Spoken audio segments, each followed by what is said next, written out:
اگر قسمت سوم پادکست رو گوش کرده باشین، ما راجع به چیزایی که انسانو شکل میده یا به اصطلاح ساختمون انسان رو میسازه صحبت کردیم. اما یه مورد هست که مسیر رو برای آدم مشخص میکنه و به شکل مستقیم روی آینده و رفتارهای اون انسان تأثیر میذاره. اون چیزی نیست جز ذهنیت.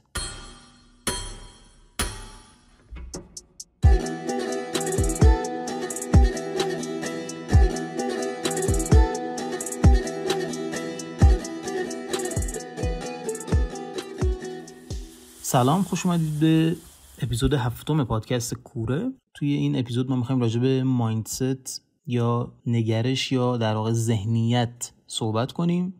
اگه اپیزود سوممون یعنی ساختمون انسان رو گوش داده باشین، ما تو اون گفتیم که یه سری چیزها هستن که کلاً انسانو میسازن و ساختمون انسانو شکل میدن، مثل ژنتیک، محیط، تجربه هایی که داشتیم و انتخاب هایی که انجام میدیم. اینا کلا چیزایی که تو ساخته شدن ما خیلی مهمه. ولی یه چیزی که خیلی خیلی خیلی مهمه و در واقع تأثیرگذارتره ذهنیت چیزیه که میتونه انسانو بالا ببره، رشد بده یا حتی اصلا زمین بزنه و باید خیلی بیشتر از چیزای دیگه روش کار بشه. نگرش انسان رو اگه بخوایم یه تعریف ساده‌ای ازش داشته باشیم، کلا نحوه فکر کردن، باور کردن و اون دید کلی که یک فرد نسبت به زندگی، اتفاقاتی که براش میفته یا حتی آدما داره، میشه نگرش یا اون مایندست اون فرد. من داشتم پیانو میزدم، کلاس میرفتم، بعد یه ماه فهمیدم من اصلا آدم پیانو نیستم، نمیتونم اصلا یاد بگیرم، کلا اصلا پیانو برای من نیست.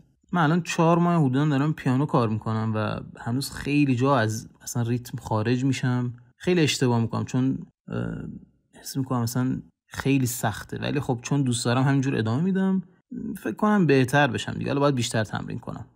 این 2 مثالی که الان من راجع به یک کسی که داره پیانو میزنه زدم و گفتم، در واقع 2 نفر نبود، 2 ذهنیت متفاوت بود.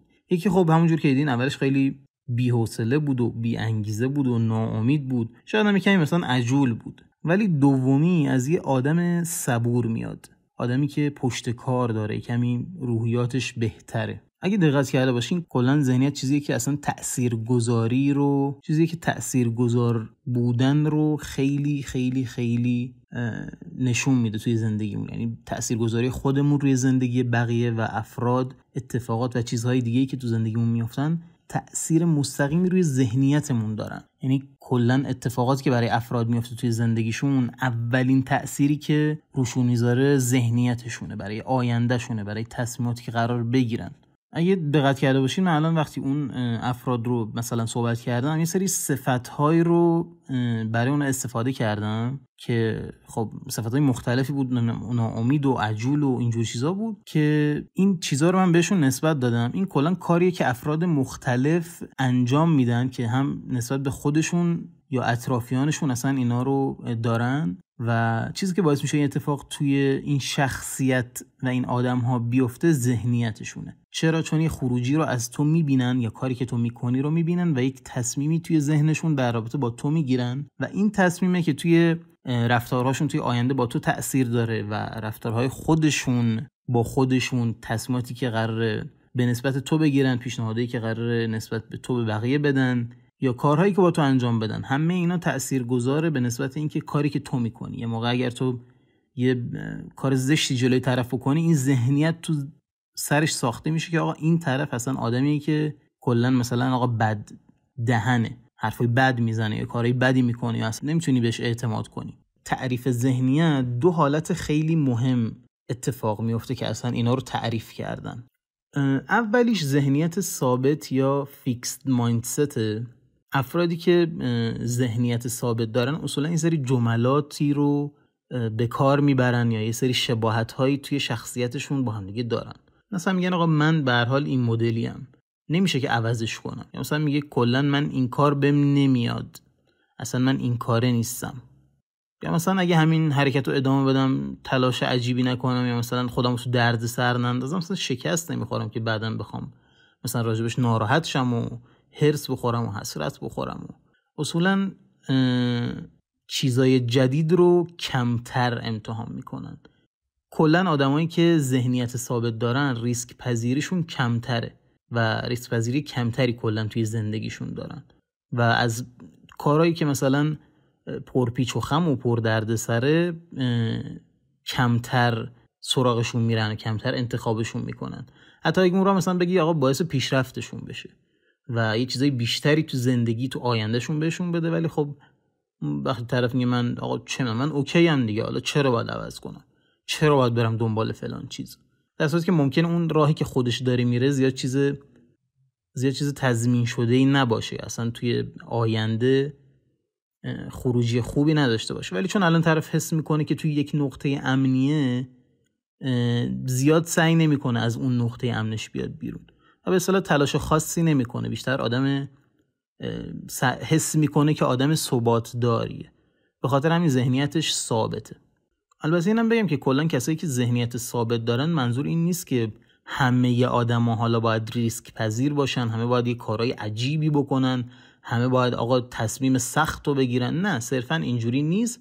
ولی آدمایی هم که دیگه خیلی روی این تصمیما میمونن ذهنیتشون دیگه جوری نیست که بخواد به سادگی عوض بشه، یعنی یه نگرش خیلی حالا یا قدیمی مثلا خیلی از پدر مادرها که مثلا میبینیم میگه آقا چی میگی، مثلا چرا به این چیزا انقدر گیر میدی، اینا بیشتر به یک نقطه امنی در رابطه با اون فکری که و اون سایدی که شما ازشون میبینی یا میخوای دارن و سخته براشون که کلا اونو اصلا عوض کنن. یه سری افراد دیگه هم داریم که معمولا دوست دارن چیزای جدید امتحان کنن یا خودشونو تو مثلا حالتهای مختلفی قرار میدن، خودشونو به چالش میکشن، توی شرایط سخت خیلی قرار میگیرن. اینا ذهنیت رشد دارن. ذهنیت رشد یا همون growth mindset حالت دیگه ذهنیته و اینا دقیقاً برخلاف اون افرادی که فیکسد مایندستن و ذهنیتشون ثابته کارهای مختلفی انجام میدن و این کارهایی که انجام میدن باعث میشه وقتی به یه سری مشکلات میخورن بهتر بتونن اونو رفعش کنن یا باش کنار بیان. کلا این آدمایی که ذهنیت رشد دارن معمولا آدمای منعطف تری ان کلا و خب کلا اگه آدم بخواد به این سمت و انعطاف بره باید قید خیلی چیزا رو بزنه، مثلا تعصبشو باید بذاره کنار، نباید زیاد روی یه چیزی بمونه، باید سعی کنه مثلا آقا تنوع تو زندگیش بیاره، سعی کنه چیزهای مختلفی امتحان کنه، علایقشو به شکل‌های مختلف دنبال کنه، براشون وقت بذاره و خودشو به چالش بکشه. مثلا هی نگه آقا من نمیدونم آقا من پول فلان چیزو ندارم. یه چیزایی واقعا سخته، این اصلا مشخص حالا با شرایطی که مملکتمون داره یه سری امتحان کردنی یه سری چیزها رفتنی یه سری راهها واقعا سخته، ولی آدم آقا مثلا پول فلان چیزو نداری، در وهله اول سعی کن اون پوله رو به دست بیاری به جای اینکه هی سری اون دیدگاه و ذهنیت اون نگرش بدی که تو ذهنت آقا چیه، نه بابا پول که نمیشه در آورد، ماشین که نمیشه خرید، فلان کار که نمیشه کرد، نمیخوام حالا انگیزه بدم، ولی واقعا باید بشینی فکر کنی، باید بشینی درست پول در بیاری، باید بشینی پربازدهتر با خودت باشی و اصلا بتونی اون نگرش ضعیف تو، اون مایندست تو که حس میکنی یه جاهایی اصلا بلاک شده دیگه، جای پیشرفتی نداری، جای رفتن نداری، جای پیش بردن کارهای خودتو نداری، اهدافتو نداری، یاد گرفتن نداری، جلوی اینو بگیری دیگه.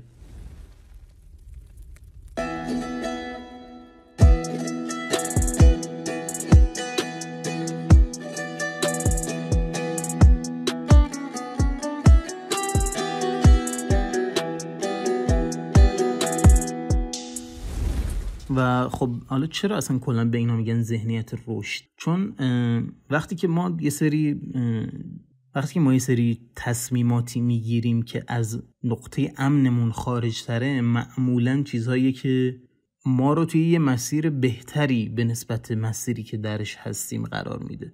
مثلا چی؟ مثلا که آقا طرف قشنگ تو فامیل های خودمون داشتیم، سنش واقعا بالا بوده، ولی خب یعنی وقتی میبینیش باش صحبت میکنی خیلی آدم بروزیه، خیلی آدم خوشمشرب و خوشگفتگویه، ولی آقا مثلا حس میکنه چون سنش زیاده الان دیره که بخواد بره زبانو شروع کنه، در صورتی که اصلا من این ذهنیتی که تو این آدم میبینم، این شخصیتی که این آدم داره، اگه بره کلاس زبانو یاد بگیره، از دید منه ها، ولی به نظر من این شکلیه، فقط کافیه که یه ریزه تو اون مسیری که داره قرار میگیره علاقه‌مند بشه. چون خب مثلا زبان یاد گرفتن یه چیز بدی که نیست، کلا زبونی چیزی که تو باعث میشه با دنیا ارتباط برقرار کنی، با کلی افراد دیگه بتونی آقا مثلا کشور دیگه بری یا یک فرد دیگه ببینی که اصلا یه زبون دیگه صحبت میکنه باش ارتباط برقرار کنی. و این طرف مثلا آقا حس میکنه چون سنش زیاده یا تو محیطی که قرار میگیره اونا اصلا ممکنه مسخرش کنن یا اصلا بگن آقا تو این کاره نیستی، تو اینجا چی کار میکنی، یا حس میکنه یه سوتی بده که مثلا بد میشه، تو اینا شرکت نمیکنه، صرفا تو این کلاس‌ها نمیره. خب این خیلی به نظر من اشتباهه و آدم زودتر باید این کاراکتر مزخرف درون خودش رو شکست بده. آقا مثلا میرم آقا برم مسخره‌شم، برم ببینم مثلا چه خبره. اینجاست که اصلا وقتی آدم میره و یه اون ریز علاقه، اون جرقه‌ای که میخوره باعث پیشرفت اون فرد میشه. ممکنه باعث بشه طرف اصلا تو همون سن شروع کنه به بیشتر پول درآوردن، بیشتر یاد گرفتن، اصلا مسیر زندگیش عوض بشه. ولی خب همه اینا از خواسته خود آدم میاد که چقدر اصلا میخواد اون تغییر رو تو زندگیش ایجاد کنه، اون کارها رو انجام بده. مثلا من خودم کلاس زبان که میرفتم، این پیرمردی ما مثلا میدیم فکر می‌کنم اولش 60 خورده ای سالش بود، در صورتی که همه مثلا جوون بودن، تو رنج سنی مثلا 16 سال تا مثلا 20 خورده ای 30 سالم میدیدی. ولی این مرد اصلا یه چیز عجیبی بود و واقعا هم یه جورایی به جا اومده بود بالا تا اون سطحی که من مثلا رفته بودم. کمی سخت بود واقعا، کمی ادوانس بود، کمی گراو مرا، اصلا مشکل شده بود، تلفظات سخت تر شده بود، عجیب تر شده بود و خب طرف یه جاهای تلفظاش اشتباه بود و اینا، ولی خب جملات رو خیلی خوب میگفت، موضوعات رو قشنگ شرکت میکرد توی بحث‌های کلاسی، مثلا مشکلی نداشت، مثال‌های خوبی میزد و حالا دلیلش هم نمیدونم، هیچ وقت ازش نپرسیدم که چرا اومده بودی تو اون سطحی که من بودم اون موقع، ولی خب خیلی خوب بود و قشنگ طرف ادامه داده بود تا یک سطح خیلی خوبی که اصلا میتونست انگلیسی رو راحت صحبت بکنه و این خیلی برای من جالب بود که یک مردی با اون سن اصلا اومده بود و داشت انگلیسیشو قوی می‌کرد. نشون دادی اون ذهنیت قدرتمندی که این اصلا آدم داره. یه مورد دیگه که هست اینه که اصلا ذهنیت چجوری شکل میگیره، شاید برای شما هم سوال باشه. چند تا چیز هستن که الان مثلا من 3 تاشو میگم که تأثیر اینها توی شکلگیری یک نگرش چه شکلیه، چجوری اصلا این اتفاق میفته. یکیش که مهمترینشه کودکی و اصلا اون تربیت خانوادگیه که برای هر فردی اتفاق میفته. وقتی مثلا اشتباه میکردی موقعی که بچه بودی یا مثلا میگفتن بابا تو تنبلی، تو این کاره نیستی، یه نمره کم میگرفتی، این ذهنیت ثابت تو تقویت میکرده، یعنی اون فیکسد مایندست تو بیشتر بوست میکرده، بیشتر اون تقویت میکرده که تو در واقع به این سمت ذهنیت میرفتی. و خب اگه بهت میگفتن آقا مثلا اشکال نداره، حالا یه کار دیگه امتحان کن، مثلا حالا بیشتر تلاش کن، ببین اینجوری مثلا نمیشه این کارو بکنی، سعی میکردن ذهنیت تو رو، یعنی ذهنیت رشد تو رو تقویت کنن و یه شخصیت قوی‌تر و بهتری ازت بسازن. حالا شاید خیلی هم مثلا وقتی اینو بهت میگفتن حواسشون هم به این موضوع نبوده، ولی خب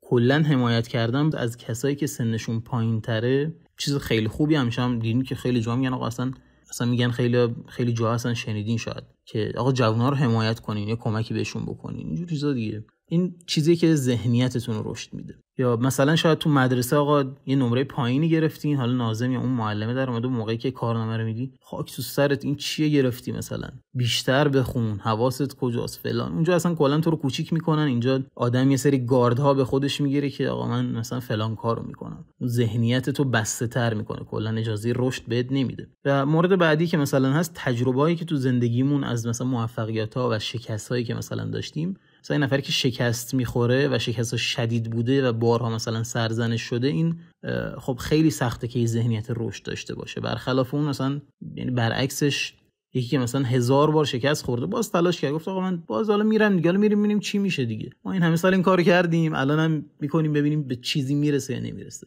یا مثلا کنار کارامون همچنان به یه سری چیزا ادامه دادن، این خیلی کمک میکنه که ذهنیت رشدمون تقویت بشه. مورد بعدی هم که مثلا هست مقایسه کردن خودمون با دیگرانه، چه مثلا حالا از طرف خودمون چه بقیه. اگه مثلا آقا تو اینستاگرام یه استوری دیدیم بعد دائم زندگی خودمون رو با اون زندگی افراد دیگه مقایسه کردیم، ممکنه این رو روحیاتمون تاثیر بذاره، اون مایندستمون اصلا به چیز دیگه‌ای تبدیل بشه و حس کنیم خیلی عقبیم، نمیتونیم پیشرفت کنیم، نمیتونیم کار کنیم. همه اینا اون خروجی‌های مزخرفیه که اینستاگرام و کلا فضای مجازی بهمون میده و این خودش یه چیزیه که به شکل مستقیم رو ذهنیتمون اثر میذاره. کلا ذهنیت ترکیبی از باورامون، ویژگیامون، دیدگاهی که مثلا تو زندگیمون داریم که نشون میده ما مثلا چجوری فکر میکنیم، چجوری رفتار میکنیم، چجوری احساساتمون رو بروز میدیم، مثلا چجوری انتخاب میکنیم. همه اینا نشون دهنده ذهنیتمونه. کلا آدم وقتی تصمیمی میگیره، یه نظری میده، با یکی آقا بهتر برخورد میکنه، با یکی بدتر برخورد میکنه، همه اینا از ذهنیتش میاد که تو اون شرایط مختلف یا تجربیاتی که داشته چی شده که اصلا این آدم این خروجی رو، این رفتار رو از خودش نشون میده، این احساس رو داره. همه اینا از ذهنیتش اومده. امیدوارم که این اپیزود به شما و ذهنیتتون کمک کرده باشه. امیدوارم فهمیده باشید و بهتر درک کرده باشید که کلا مایندست یعنی چی، طرز فکر یعنی چی و پخته تر شده باشین توی این موضوع. امیدوارم که از اپیزود خوشتون اومده باشه. اگه خوشتون اومد حتما پیشنهاد بدین به بقیه دوستا، خانواده و همکلاسیاتون. اپیزودو لایک کنین، توی یوتیوب ما رو سابسکرایب کنین، تو اپل پادکست، اسپاتیفای و کست باکس هم هستین، میتونین ما رو بشنوین. ریلزمون رو لایک کنین، به بقیه حتما براشون بفرستین و برامون کامنت بذارین. دمتون گرم. تا اپیزود بعدی، بدرود.